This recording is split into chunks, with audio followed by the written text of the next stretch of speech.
Okay, this is take 2 because I stuffed up take 1.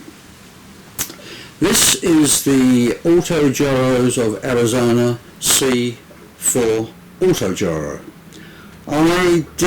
Unfortunately I didn't have access to the kit, but I did have access to a plan, so I made a few modifications and I'll show you what they are. Okay, it goes there.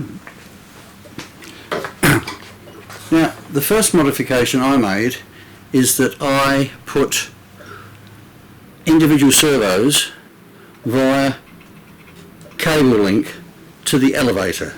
So this one on this side, of course, and one on this side, which operate the elevator. Gives it that sort of scalish look. And also there's one up top on the rudder. So that works very good. I also made a bit of a modification to the undercarriage. Autogyros can have a tendency to be a bit wobbly on the ground.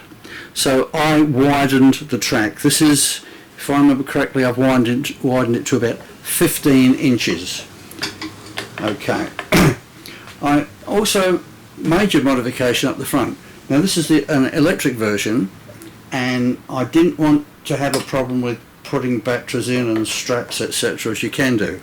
So I made this system up here, and if I remember correctly, I don't think this comes with a canopy.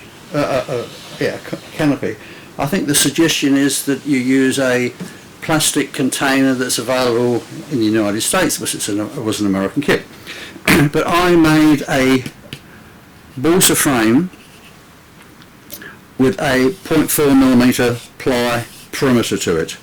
And it's quite stable. There are some magnets in there for locating in place. I'll get that. The battery hatch is easily removable from the top. Turns over. I was running a 4000 milliamp 3-cell in this, so that sits in there, no problems at all. The other major modification I've made is that I didn't have it showed on the plan, I think there are either Dubro or SIG connections. I didn't have those.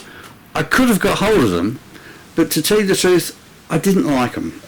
So I used some aluminium arrow shafts mounted into the wooden framework, into which I fitted carbon arrow shafts.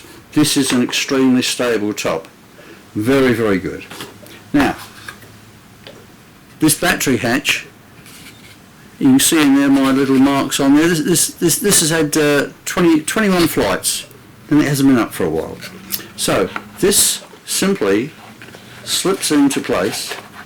Get in there, boy.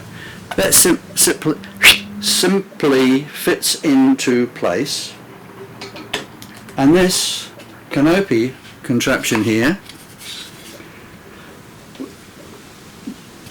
this simply again sits over the, get in there, it's falling off the table, don't worry about me folks, that simply goes down there, and the perimeter lip of the canopy holds the hatch in place, so that is not going to lift off and blow out. And as I say, it's very simple. It comes forward and up. There's nice flat sides either side there, and I made flat sides in there so it clips in place. So that goes down there and back. Look at that. I can even pick the model up from that. So they are the modifications I've made to this model. So I hope that that might be clear. Probably a lot of this is unnecessary, but when we quite often buy a kit and we think, well, I'd like to do something differently. So these are my different modifications to this. Okay guys, so that's me, Chris, out. Happy landings for a while. Cheerio.